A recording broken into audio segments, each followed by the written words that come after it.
If you want to change the world, start off by making your bed. If you make your bed every morning, you will have accomplished the first task of the day. It will give you a small sense of pride, and it will encourage you to do another task, and another, and another. And by the end of the day, that one task completed will have turned into many tasks completed. Making your bed will also reinforce the fact that the little things in life matter. If you can't do the little things right, you'll never be able to do the big things right. And if by chance you have a miserable day, you will come home to a bed that is made, that you made. And a made bed gives you encouragement that tomorrow will be better. To pass SEAL training, there are a series of long swims that must be completed. One is the night swim. Before the swim, the instructors joyfully brief the students on all the species of sharks that inhabit the waters off San Clemente. They assure you, however, that no student has ever been eaten by a shark, at least not that they can remember. But you are also taught that if a shark begins to circle your position, stand your ground. Do not swim away. Do not act afraid.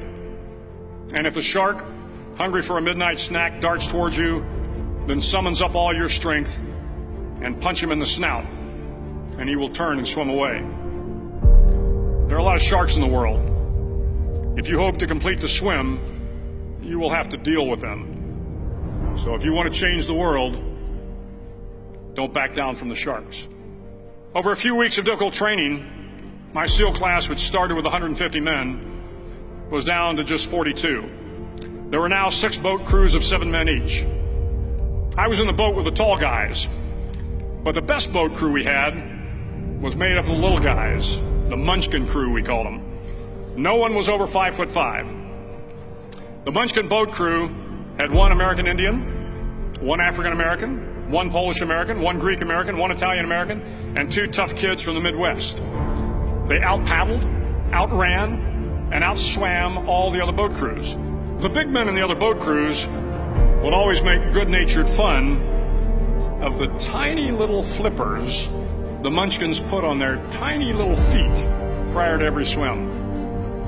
But somehow these little guys from every corner of the nation and the world always had the last laugh, swimming faster than everyone and reaching the shore long before the rest of us. SEAL training was a great equalizer. Nothing mattered but your will to succeed, not your color, not your ethnic background, not your education, not your social status. If you want to change the world, measure a person by the size of their heart, not by the size of their flippers. The 9th week of training is referred to as Hell Week. It is 6 days of no sleep, constant physical and mental harassment, and 1 special day at the Mud Flats. The Mud Flats are an area between San Diego and Tijuana where the water runs off and creates the Tijuana Sloughs, a swampy patch of terrain where the mud will engulf you. It is on Wednesday of Hell Week that you paddle down to the Mud Flats and spend the next 15 hours trying to survive this freezing cold, the howling wind, and the incessant pressure to quit from the instructors.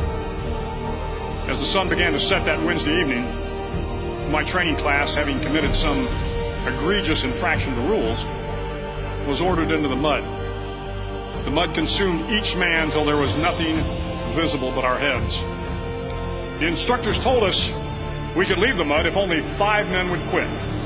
Only 5 men, just 5 men, and we could get out of the oppressive cold. Looking around the mud flat, it was apparent that some students were about to give up. It was still over 8 hours till the sun came up. 8 more hours of bone-chilling cold. The chattering teeth and the shivering moans of the trainees were so loud, it was hard to hear anything. And then one voice began to echo through the night.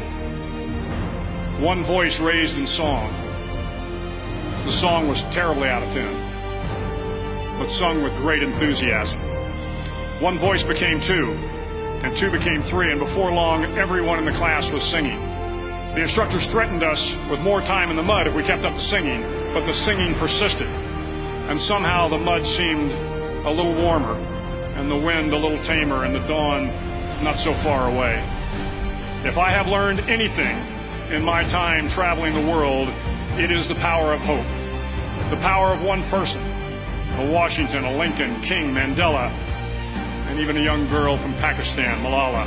One person can change the world by giving people hope. So if you want to change the world, start each day with a task completed. Find someone to help you through life. Respect everyone. Know that life is not fair and that you will fail often. But if you take some risks, step up when the times are the toughest, face down the bullies, lift up the downtrodden, and never ever give up. If you do these things, the next generation and the generations that follow will live in a world far better than the one we have today. And what started here will indeed have changed the world for the better.